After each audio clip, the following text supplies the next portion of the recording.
만나서 반갑습니다. 저는 영국 리즈대학교에서 리서치 펠로우로 연구교수로 HR 애널리틱스를 연구하고 있는 이재진이라고 합니다.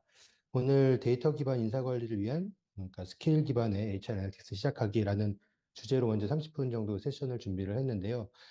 그래서 이번 세션에서 제가 다룰 내용은 크게 네 가지인데요. 스킬 ROIP, Return on Improved Performance라고 하는데요. 이 ROIP를 활용해서 측정을 하는 셀프 진단 방법들에 대해서 좀 소개를 드릴 거고, 그럼에도 불구하고 스킬 진단에 많은 어려움과 한계가 있습니다. 그런 것들을 우리가 어떻게 이해해야 되고, 어떻게 또 극복하거나 보완할 수 있을지 함께 생각해 보겠습니다. 세 번째는 스킬 진단에 활용하는 사례와 실질적인 우리가 할 수 있는 가이드라인에 대해서도 말씀을 드릴 거고요. 마지막으로 스킬 진단과 평가를 활용한 HR 애널리틱스 사례를 간단히 설명을 드리겠습니다. 스킬이 뭘까요? 여러 가지 사전이나 관련된 정의들을 찾아보면 공통점이 있습니다. ability라는 단어를 쓰고 있는데요. 즉, 능력을 이야기합니다. 스킬은 단순히 어떤 도구나 오브젝트를 말하는 게 아니라 이를 활용할 줄 아는, 또 특히 훈련했거나 습득해서 잘하는 그런 능력을 의미합니다. 그럼 왜 기존 방식에서 스킬 기반 방식으로 접근하려는 걸까요? 단적인 예로 한번 생각해 보면, 채용 지원자는 대부분 직무기술서, 잡 디스크립션에 있는 내용을 자기가 나중에 회사에 입사하면 하게 될 거라는 기대감을 가지고 있습니다. 2022년에 딜로이트 연구 자료에 따르면 근로자 71%, 그러니까 거의 4분의 3에 해당하는 사람들은 자기의 직무기술서를 봤던 것과 실제로 입사한 후에 다른 일을 하고 있다고 답변한 적도 있는데요. 그런 측면에서도 스킬 기반의 접근을 통해서 우리가 더 객관적으로 어떻게 이것들을 직무 기술서에 맞게 더 자기의 역할들을 할 수 있을지에 대해서 고민하게 됩니다. 또 요즘에 많이 이슈화되고 있는 다양성, 형평성, 포용성, DEI 관련해서도 생각해 볼 수 있는데요. 오늘 참여하신 분들 중에 도대체 스킬 기반으로 접근해서 우리가 어떻게 ROI를 산출한다는 거지? 그렇게 생각하실 텐데, ROI는 아시다시피 재무적 관점으로 보는 관점입니다.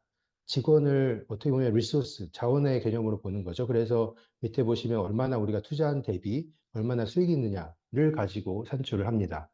근데 이 ROI 접근은 수치화해서 볼 수 있다는 좋은 장점이 있긴 하지만 단점도 있습니다.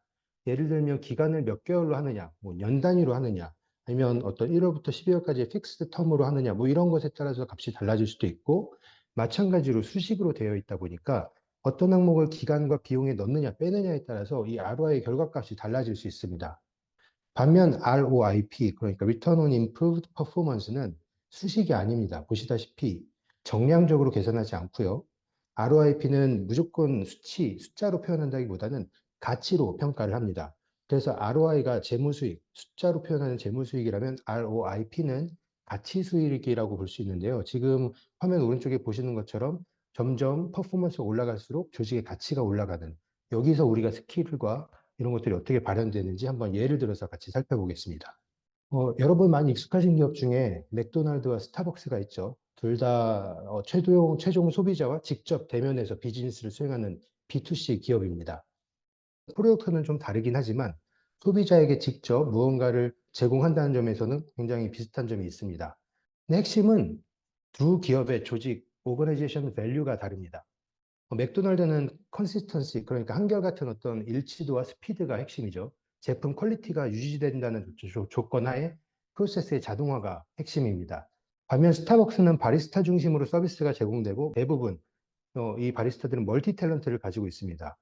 스타벅스의 밸류는 사실 더 큰 밸류는 고객 경험이라고 할 수 있는데요. 스타벅스의 조직 가치는 개인별 커피 선호도와 경험을 어떻게 맞추느냐에 있다고 볼 수 있는데요.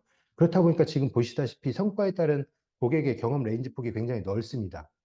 성과가 높거나 낮음에 따라 기업의 조직 가치가 긍정과 부정 사이를 왔다 갔다 하면서 굉장히 폭이 큰 거죠. 반면 맥도날드는 상대적으로 이 변동폭이 작습니다. 어차피 표준화 스피드가 핵심 가치이기 때문에 최종 소비자, 고객에게 더 맞추는 그런 것들이 상대적으로 폭이 작다고 볼 수 있는 거죠. 스킬 진단과 진행에 있어서 여러 어려움과 한계들이 있는데요.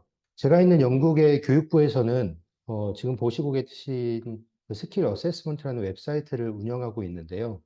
여기서는 영국의 대학 연구기관들과 협업을 해서 셀프 스킬 어세스먼트를 개발해가지고 정부기관이 이 웹사이트를 오픈하고 있습니다. 누구나 접속해서 15분에서 20분 정도 시간을 투자하면 본인이 스킬 진단을 해볼 수 있고 자기 결과값을 리포트로 받아볼 수 있습니다. 근데 문제는 이렇게 정부기관이 연구기관과 협업해서 이런 평가 툴도 만들고 굉장히 다양한 활동을 하고 있는데, 이 평가 기관에 대한 신뢰감을 주고 있는데, 이 평가 툴 자체에 대한 비판이 끊이지 않습니다. 예를 들어서 어떤 음악가가 이런 내 스킬은 뭐지 하고서 스킬 진단을 쭉쭉쭉 했는데 나중에 나온 결과값을 보니까 당신의 직무는 건설사, 건축가에 잘 어울립니다. 인테리어 디자이너에 어울립니다. 아니면 뭐 전혀 뜬금없는 것들이 막 나오는 거죠. 그래서 그런 것들이 많이 있다 보니까 실제로 우리는 스킬 진단과 평가를 위해서 어떻게 보완하고 접근해야 될까를 잘 생각을 해봐야 되는 것 같습니다. 한 가지 우리가 함께 전제해야 되거나 인정해야 되는 부분 중 하나는 저는 이 부분이라고 생각을 하는데요. 스킬 기반의 진단이나 평가는 고정화된, 표준화된 시스템이 아니라 기업의 상황과 맥락에 따라서 기준이 다를 수 있다는 점입니다. 그렇기 때문에 그런 것들에 바뀌는 것들을 반영한 평가 기준들도 필요하다는 거죠.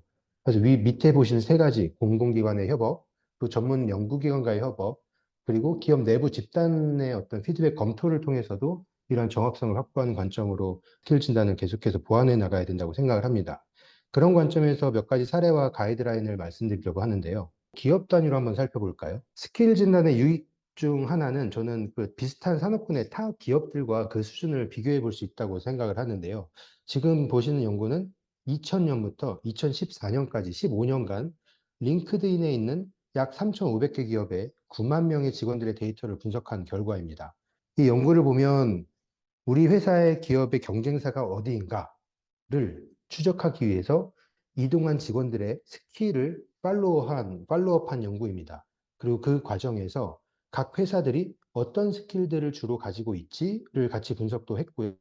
그래서 보시는 테이블에 보시다시피 아마존은 위에 보이는 탑 10 스킬들, 월마트, 그리고 맨 오른쪽에 IBM도 어떤 스킬들이 그 조직 내에서 많이 가지고 있는지를 분석한 연구입니다. 또한 보시면 그 다 분석한 스킬들을 카테고라이징해서 6가지 카테고리로 나눈 다음에 각 카테고리 내에서 어떤 스킬들이 더 정확성이 있고 많이 쓰이고 있는지 직원들이 많이 링크드인에 표현하고 그것이 채용이나 육성에 쓰이고 있는지에 대한 내용도 담겨 있습니다. 이 외에도 조직 내에서도 스킬 진단이나 이런 것들을 할 수 있는데요. 스킬을 크게 세 가지로 나누면 하드 스킬, 소프트 스킬, 그리고 DX, 디지털 트랜스포메이션 스킬로 한다고 했을 때 그 각 스킬들이 우리 조직 내에서 어떻게 분포되어 있을까를 네트워크 분석으로 진단해 본 사례입니다. 여기서 저 동그라미 노드라고 하는데요. 저 동그라미 노드는 공유되는 직무 숫자에 기반해서 생성된 것이고, 그러니까 이 직무에서 어떤 스킬이 그냥 많이 있다. 그래서 저렇게 크게 표현한 게 아니라 여러 가지 가중치를 둔 배경 조건들이 있습니다. 예를 들어서 필수 스킬이냐 아니냐, 혹은 인터뷰나 설문조사 결과에서 어떤 스킬이 더 중요한 스킬이냐 우선순위가 있겠죠. 또 자동화될 가능성이 높냐? 자동화될 가능성이 높다는 것은 향후 그 스킬이 없어질 가능성이 높다는 걸 의미하기 때문에 그런 것들을 반영해서 진단한 내용입니다. 또 간단히만 보면 비슷한 속성끼리 스킬을 묶을 수도 있습니다. 그러니까 우리가 생각하면 어떤 직무 A, B, C가 있다고 치면 각 직무에서 어떤 스킬이 있다 이렇게 생각을 하곤 하는데 직무 다 빼고 스킬만 쫙 펼쳐놓은 상태에서 어떤 스킬들끼리 서로 연이어서 같은 비슷한 속성을 가지고 있을까를 가지고 네트워크 분석을 해본 것입니다. 마찬가지로 아까 말씀드렸다시피 이 스킬이 필수적이냐, 선택적이냐, 아니면 뭐 조직의 성과에 정말 밀접하게 연관된 스킬인가, 아니면 내부적으로 판단할 때 이 스킬의 영향력이 얼마나 큰가, 향후 대체 가능성이 있는가, 또는 뭐 자동화될 가능성이 있는가, 이런 여러 가지 요인들을 가지고 분석에 가중치를 둡니다. 파란색, 주황색, 연두색 이런 계열처럼 직무로 묶이는 게 아니라 비슷한 스킬군끼리 묶인 직무입니다. 그러니까 지금 오른쪽에 보시는 직무들은 같은 일을 평상시에 하지 않는 직무임에도 불구하고 비슷한 스킬끼리 묶어놓은 것이기 때문에 혹여 맨 밑에서 보고 계시는 뭐 밑에서 두 번째 UI 디자이너가 자기가 난 직무를 옮기고 싶은데 그럼 프로덕트 매니저가 전혀 외딴 직무 같지만 실제로 각 직무에서 하고 있는 스킬이 비슷하다는 거죠. 그런 것들을 참고해서 보면서 내부적으로 판단해 볼 수 있는 근거 자료가 되기도 합니다. 스킬 기반의 조직 전환 프로세스 10단계 중에 오늘은 그 진단과 평가를 중심으로 하기 때문에 앞부분 5가지를 말씀드릴 건데요. 중요한 3가지 부분을 핵심만 말씀드리겠습니다. 가장 중요한 부분은 첫 번째로 과업 식별과 세분화입니다. 많은 경우에 스킬 진단을 하고 스킬 평가를 한다고 치면 스킬 DB, 야, 우리도 스킬 DB 작업하자. 어떤 스킬들이 있어? 리스트업 해봐.로 시작을 하시는데 저는 그 앞단에 질문이 하나 더 있어야 된다고 생각을 합니다. 당신의 직무에서는 어떤 활동을 하고 있나요? 일을 할 때 어떤 것들을 구체적으로 하나요? 여기부터 시작해야 이 과업식별부터 시작해야 그 다음에 그걸 가지고 재배치해서 스킬을 매칭할 수 있습니다. 이 과정을 잡 디컨스트럭션이라고 하는데요. 이 과정을 통해서 향후의 기술에 의해서 자동화될 수 있는 직무별 태스크를 재정의할 수도 있고 이에 따라서 새롭게 필요한 스킬을 리스트업 할 수도 있습니다. 스킬은 결국 이런 관점에서 보면 워크 패턴을 통해서 재정이 돼야 되는 게 아닐까? 결국 스킬이 없어진다는 건 그 스킬의 필요성이 없어진다는 거고 그 스킬을 활용하는 워크 패턴이 없어진다는 것을 의미합니다. 그래서 이 잡 디컨스트럭션으로 시작하는 게 저는 중요하다고 생각을 하고요. 그런 관점에서의 하나의 샘플 예시입니다. 여기서 잡은 직무인이라는 뜻인데 드릴하는 직무의 기기공의 퍼포먼스 스탠다드는 어떤 것들이 있고 그 직무공의 액티비티, 그러니까 어떤 태스크를 하는지가 정리가 돼 있으면 그 액티비티에 대해서 이게 반복적인가, 독립적인가, 상호 협력적인가, 육체적인가, 정신적인가, 현장에서 해야 되는가, 집에서도 할 수 있는가, 실제로 타임은 얼마나 쓰이고, 여기에는 없지만, 뭐, 비즈니스 성과에는 얼마나 중요도가 미치고, 이런 다양한 요소들을 놓은 다음에 스킬을 매치하는 방식으로 진행을 합니다. 이렇게 해서 스킬 진단 평가를 할 때는 다양한 방법들을 쓰는데요. 내부 전문가 인터뷰를 하기도 하고, 내부 직원 설문, 외부 전문가로부터 그런 결과가 맞는지 정합성 체크를 위해서 재검토하기도 하고, 관련 테스트나 인증 여부를 확인하기도 합니다.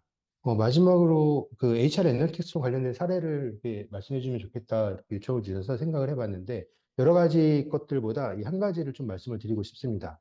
저는 지금 영국에서 그 영국 도로교통부 퀀트 분석으로 같은 연구위원으로 같이 연구를 수행하고 있는데요.